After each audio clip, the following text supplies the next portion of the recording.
The clang of metal echoed through the Air Force training bay as laughter broke out. A group of young cadets, barely out of high school, stood in a loose circle around a middle-aged man crouched beside a jet engine. His gray coveralls were stained with oil, his knuckles cracked, his hair streaked with silver. "Hey, old man," one snorted. "You lose your nursing home on base or something?" Another smirked. Careful, he might pull a muscle trying to tighten that bolt. The man didn't answer.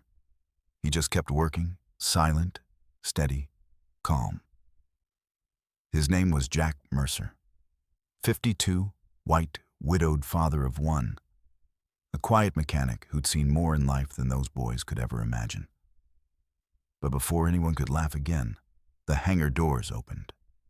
A crisp female voice sliced through the noise. "Cadets, attention!" Every head turned as Colonel Rachel Hale, 38, white, the base's commanding officer, marched in. Her boots echoed on the steel floor, then stopped cold when her eyes landed on the badge clipped to Jack's chest. Her face froze. Then, slowly, she raised her hand in a sharp salute. The cadets blinked in confusion. Why was the colonel saluting the janitor? Before we dive in, drop a comment with where you're watching from, and don't forget to hit subscribe for more videos like this. Let's begin. The air grew still. The laughter died instantly. Jack looked up, startled, rag still in hand. "Ma'am?" he said quietly. "You don't have to." Rachel didn't lower her hand. Her voice softened. "With all due respect, Sergeant Mercer, I absolutely do." The words hit the hangar like a thunderclap. Sergeant? The same man they'd mocked an hour ago had once worn a uniform. One cadet, wide-eyed, whispered, "Wait, the Sergeant Mercer? The one from Kunar Province?" Rachel stepped closer, her tone steady but trembling at the edges. "You saved my squad that night. You fixed our medivac under fire and carried 2 soldiers out when the chopper was hit." Jack gave a faint, almost embarrassed smile. "That was a lifetime ago, ma'am." But the cadets just stared, their faces draining of color. Collins, the tall, loud one who'd mocked him first, swallowed hard. "Sir, we didn't know." Jack stood, slow and calm. "You don't have to apologize, kid. Just remember, respect's free. Give it before life teaches you why it matters." Rachel's eyes glistened. "You still teaching lessons, Sergeant," she murmured. Jack shrugged. "Guess it's all I've got left to give." For a moment, no one moved. Then Collins took a deep breath, stepped forward and said, "Sir, can I help finish that calibration?" Jack studied him, then nodded once. "Grab that torquey wrench, son. Let's see what you got." The rest of the cadets followed suit, their mockery replaced by quiet respect. Rachel watched from a distance, her chest tightening. The man had every right to resent the world, but somehow he chose kindness instead. The next morning, before sunrise, the hangar smelled faintly of jet fuel and cold steel. The base was quiet, except for the soft hum of generators and the steady tapping of tools. Jack Mercer was already there, hands buried in the guts of an F-16's engine. He liked the silence. The world was simpler when it was just him and the machine. Every bolt, every hiss of compressed air, it all made sense. People didn't. But this morning wasn't quiet for long. Footsteps approached from behind. "Morning, sir," came a voice, nervous, uncertain. Jack turned to find Collins, the cocky cadet from the day before, holding 2 steaming cups of coffee. "Thought you could use one," Collins said, his cheeks flushed. Black, right?" Jack raised an eyebrow, then smirked slightly. "You got it right. Thanks, kid." Collins handed him the cup with both hands, like it was some kind of offering. Read up on you last night, he said, eyes darting away. What you did in Kunar? That was insane. You saved a whole squad under mortar fire. Why didn't you tell anyone who you were? Jack took a sip, the bitter coffee grounding him. Because it doesn't matter anymore. I hung up that uniform. Now I fix things. But sir, Collins said, lowering his voice, you're a hero. Jack shook his head, tightening a bolt with a steady click. Heroes are the ones who didn't make it home. I just did my job and got lucky. Behind them, the hangar doors creaked open again. Colonel Rachel Hale stepped inside, clipboard in hand. Her eyes scanned the room before landing on Jack and the cadet. Morning, Sergeant, she greeted with a rare smile. Morning, ma'am, Jack said, straightening slightly. Collins, nervous again, tried to salute, but Jack gently pushed his arm down. Easy there, you'll spill your coffee. Rachel chuckled. I see you've got yourself an assistant. Guess so, Jack said. He's learning not to strip the bolts this time. Collins blushed, but smiled. Working on it, sir. Rachel stayed quiet for a moment, watching the two. There was something almost fatherly in the way Jack guided the boy. Patient, but firm. It reminded her of the kind of leadership you couldn't teach in classrooms. After a while, she walked closer. You know, I never got to thank you properly, she said softly, for that night in Kunar. Jack wiped his hands on a rag, his expression unreadable. You already did, ma'am. You lived. Her lips parted, caught off guard by the blunt kindness in his tone. Still, she said after a pause, you deserve more than a salute. Jack smiled faintly. Respect's enough. It's more than I got when I came home. That line hung in the air. Collins looked away, pretending to check the engine pressure, while Rachel exhaled slowly. She'd heard stories of veterans, forgotten, men like Jack who built empires out of silence, carrying ghosts no one ever asked about. Do you have family? She asked finally. Jack's face softened. Just my boy, Eli, 12 years old. Smart kid, too smart sometimes. Rachel smiled gently. He must be proud of you. Jack's eyes flickered with something deeper, a flicker of guilt maybe. He thinks I'm just a mechanic, he said, and I'm fine with that. She tilted her head. Why? He hesitated before answering. Because he doesn't need to carry my battles. I fought mine so he wouldn't have to. Rachel's throat tightened. There was something profoundly selfless about that, the quiet kind of strength the world overlooked. Suddenly, the loud clang of dropped metal snapped their attention toward the far end of the hangar. A young cadet had accidentally let a heavy panel slip, nearly crushing his foot. Jack reacted instantly. Whoa, watch your grip, son. He strode over, lifting the panel with practiced ease. You all right? Yes, sir, the cadet stammered. Sorry, sir. Jack knelt beside him. Don't be sorry. Just learn from it. Machines don't forgive mistakes, but people can. The cadet blinked, startled by the unexpected kindness. Thank you, sir. As Jack walked back to the workbench, Rachel met his eyes and smiled faintly. You've still got it? She said. Got what? That ability to make people better just by standing near them. Jack chuckled under his breath. Don't tell them that. They'll expect miracles. That afternoon, Rachel called a surprise inspection, mostly to watch how the cadets handled pressure. To everyone's surprise, Jack was invited to observe. The cadets stood in a row, uniforms sharp, faces tense.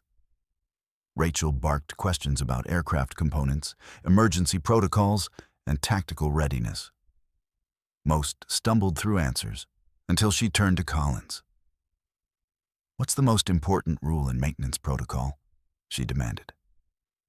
Collins hesitated, then said, "Never assume you know more than the man who's been here before you." Rachel blinked, then smiled. "Who taught you that?" He nodded toward Jack. "The old mechanic." Every cadet laughed nervously. But this time, it wasn't mockery. It was admiration. When the drill ended, Rachel dismissed them but stopped Jack before he could leave. "You changed something here," she said quietly. Jack gave her a puzzled look. She gestured toward the cadets. "They look at you differently now. They're learning humility, patience, grace under pressure, things I've been trying to teach for years." Jack shrugged. "Guess it's easier when you've been humbled a few times yourself." She smiled. "You call it humility. I call it wisdom." He chuckled, rubbing his wrist where an old scar traced the skin. "Maybe it's just getting old?" Rachel's tone softened. "Old or not, you're the best thing to happen to this base in a long time." Jack didn't respond right away. He just looked out at the sunset spilling through the hangar doors, the orange glow catching the edge of the planes.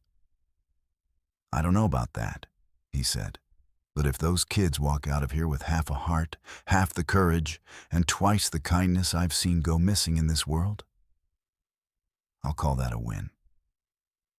Rachel nodded slowly. "You sound like someone who still believes in people." Jack smiled faintly. "I stopped believing in medals a long time ago. But people, sometimes they surprise you." She held his gaze a moment longer, then said softly, "For what it's worth, Sergeant, you surprised me too." Jack gave a small nod. "Then maybe we're both learning." The sound of distant jets filled the air again, low and steady, as if the base itself was breathing. For the first time in years, Jack Mercer didn't feel like a ghost from another life. He felt seen. And when he walked past the cadets that evening, every single one of them stood and saluted. Not out of duty, but out of respect. It happened on a Friday afternoon, the kind of day when everyone's tired, running drills just to get through the hours. The hangar buzzed with noise as cadets prepped an F-22 for inspection. Rachel Hale stood on the balcony above, clipboard in hand, half listening to their chatter while scanning the reports. Jack Mercer was below, sleeves rolled up, checking pressure valves with his usual calm focus. Then the alarm blared. A sudden burst of sparks shot out from the right turbine, followed by a shrill scream. One of the cadets, barely 19, was caught under a partially collapsed maintenance platform. Metal screeched. Smoke filled the air.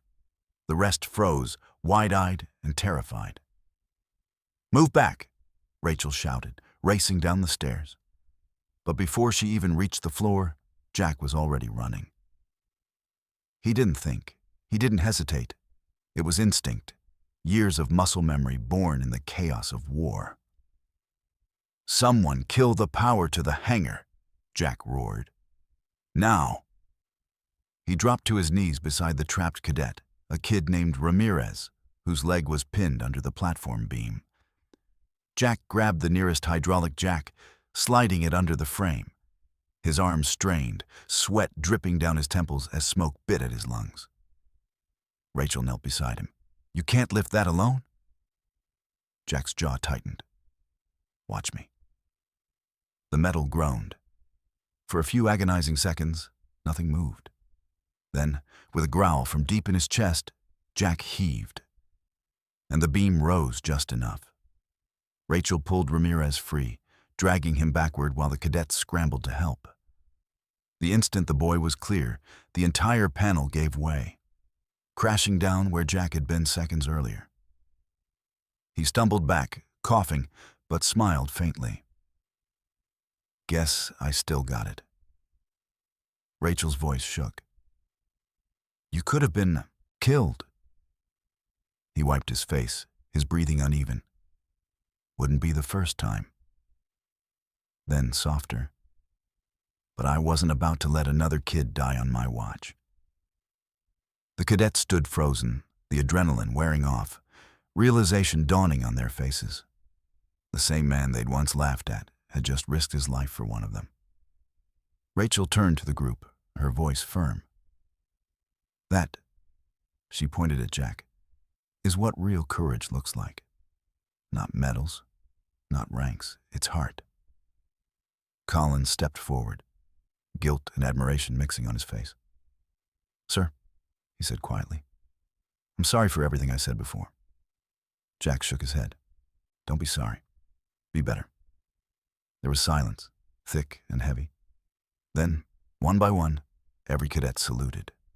Not in fear, not in formality, but in respect, earned the hard way. Rachel's hand trembled slightly as she returned the salute.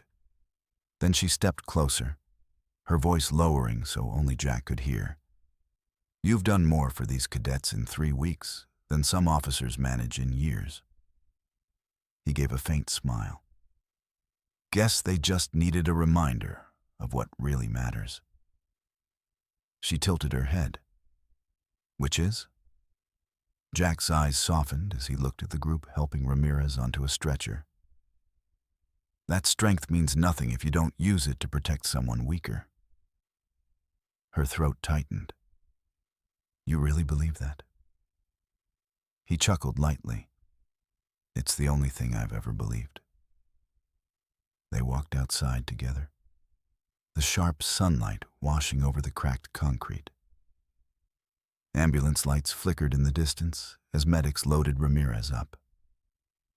The kid caught Jack's gaze and whispered, Thank you, sir. Jack raised a hand in quiet acknowledgement. Get some rest, son. You did fine. Rachel watched him for a long moment, then asked softly, You ever think about coming back? Maybe teaching officially? Jack sighed, rubbing his scarred knuckles. I'm not sure they'd want a mechanic for a teacher. On the contrary, she said with a small smile. They need one. He looked at her, thoughtful, but didn't answer. His eyes drifted toward the horizon, where the air shimmered gold and the faint roar of departing jets echoed. That evening, long after the hangar cleared, Rachel found Jack sitting on a wooden crate outside, his coffee gone cold beside him. The sky was streaked in orange and violet. You could have gone home hours ago, she said, stepping closer. He shrugged. Just thinking. About today? About everything. His voice was quiet. You know, I never planned on coming back here. I took this job because it paid steady and I didn't want Eli to worry. But somehow, these kids, they reminded me why I ever put that uniform on in the first place. Rachel sat beside him, folding her hands. You changed them. You gave them something real to look up to. He smiled faintly. They gave me something too. What's that? A reason to believe I wasn't done yet. The breeze carried the faint hum of distant engines. Rachel looked at him, really looked. The man who'd survived hell, but still managed to be kind. You know, she said softly, there's a difference between being broken and being forged. I think you were forged. Jack chuckled. You always talk like that, Colonel? Only to the people who deserve it. He smiled, eyes glinting. You flatter me. Not flattery, she said. Truth. A pause lingered between them, comfortable, warm. For the first time in years, Jack felt something like peace settling in. A week later, the base held a small ceremony, nothing fancy, just a gathering at sunset. Rachel had arranged it quietly, without telling him. The cadets stood in a straight line, faces solemn. Jack frowned when he arrived. What's all this? Rachel stepped forward, holding a small, polished case. A gesture, she said. For the man who reminded this base what honor looks like. He started to protest. But she opened the case to reveal a new badge, engraved with his name and a simple inscription, "In service still." For a moment, Jack couldn't speak. His throat tightened, his hand hovering over the badge like it was something sacred. He finally looked up, voice low. "I don't deserve this." Rachel shook her head gently. "You deserve more than you'll ever admit." The cadets saluted once more, and this time Jack returned it, his hands steady, his eyes bright. After the ceremony, Collins approached, holding a small folded paper. "Sir," he said awkwardly, "a few of us pitched in for Eli's school fund, just to say thanks." Jack blinked, speechless. "You didn't have to." Collins smiled. "We know, but sometimes you do things not because you have to, but because someone showed you it's right." For the first time that day, Jack's voice wavered. "You're good kids." Rachel stepped closer, resting a hand on his shoulder. "Told you. You made them better." He smiled faintly. "Guess I'll take your word for it." Later that night, Jack drove home under the fading twilight. When he stepped into his small house, his son Eli ran up to him. "Dad, the colonel called. She said you were a hero." Jack froze, caught off guard. "She did, huh?" Eli grinned. "I looked it up. Kunar province. You saved people. Why didn't you tell me?" Jack crouched down, resting his hands on his son's shoulders. "Because, buddy, I wanted you to grow up proud of who you are, not who I used to be." Eli frowned. "But I'm proud anyway." Jack smiled softly, his voice thick. "Then I guess that's enough." He pulled his boy into a hug, the kind that said everything words couldn't. Outside, the night hummed softly. Somewhere far away, a plane lifted into the dark sky, its engines roaring like distant thunder. And inside that small, quiet home, a man who had once been forgotten finally felt remembered. Not for the battles he'd fought, but for the kindness he'd never stopped showing.